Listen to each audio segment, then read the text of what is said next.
Howdy. Here's a little primer about a holiday we all know as Father's Day.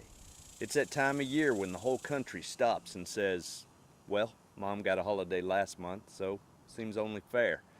When stores stock up on their mediocre tie selections and useless golfing accessories, and kids resolve to make Dad a breakfast that'll make him wish he had done it himself. Because dads know that people are dumb, and his job is just to get you to be less dumb than most. A dad's that guy in the background of pictures, and he prefers it there because that's where people don't talk so dang much. He's the one who taught you how to fish, but also he bought you a fish, and down the road you're going to find out he never even liked fish. A dad is a paragon of manliness, and never so much as when he helps his daughter out with her hair. A dad takes time out of his day to sit with you and watch the garbage men pick up your trash, because he knows it's something you like to do. He lets you wear his shirts until you get old enough to make fun of his fashion sense. A dad likes to drive, and he knows that the rule is you're never really lost as long as you refuse to admit it. A dad teaches you early on in life that it's full of both pain and joy, and your first lesson in this is when he gives you kisses accompanied by whisker burn. Over the course of your life, you're going to believe that he's a superhero and a fool, but you will have a hard time believing that he was ever young.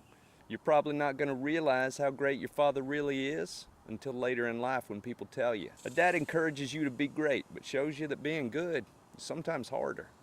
He lets you do stupid stuff and he tells you you're weird, but he does it in a way that sort of makes you proud of it. He shows you how to rock a farmer's tan and a mustache, and that having a child is going to turn that mustache gray. And if your child's weird enough, it may turn gray from left to right. He does yard work because it's his duty, but also sometimes just to be alone for a little. And sometimes he lets you do stuff with him because he knows you just want to help out. He shows you that being alone is okay, and it can lead to both loneliness and solitude. And as you get older, some of the best moments you'll spend will be the ones where you sit in solitude together. And when you call home, he'll make sure you're okay and then immediately hand the phone to your mother, because sitting in silence is not something you do on the phone. He'll never quite seem comfortable with the invention of the camera, and the only selfies that exist to him are the ones where he's with you. He shows you that it takes a strong man to love a strong woman, and that you should learn from her and defend her and laugh at her, because she is definitely going to laugh at you.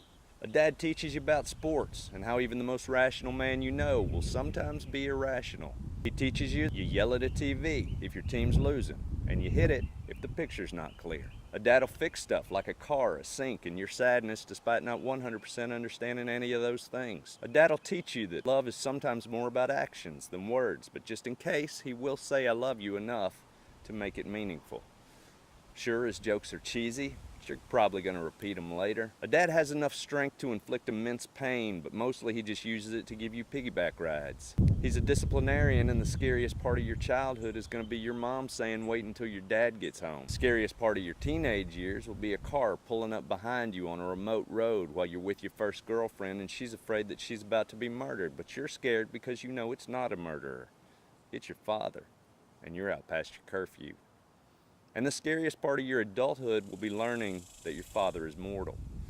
And if you're lucky, you'll still have time with him, even if you won't fully remember it all. And as his memory fades, maybe you'll be fortunate to find peace once again, sitting in silence together, just watching the garbage men. And maybe you'll become a father, but even if you don't, he'll probably show you how to experience the innocence of working in the yard with somebody who just wants to help out. Because life gives you opportunities to appreciate your dad. So this Father's Day, if you can, do it. But take him out to eat first, and then tell him in the car ride home. And then let him take a nap. Because that's all he really wanted for Father's Day anyway. Happy Father's Day, Dad. I love you.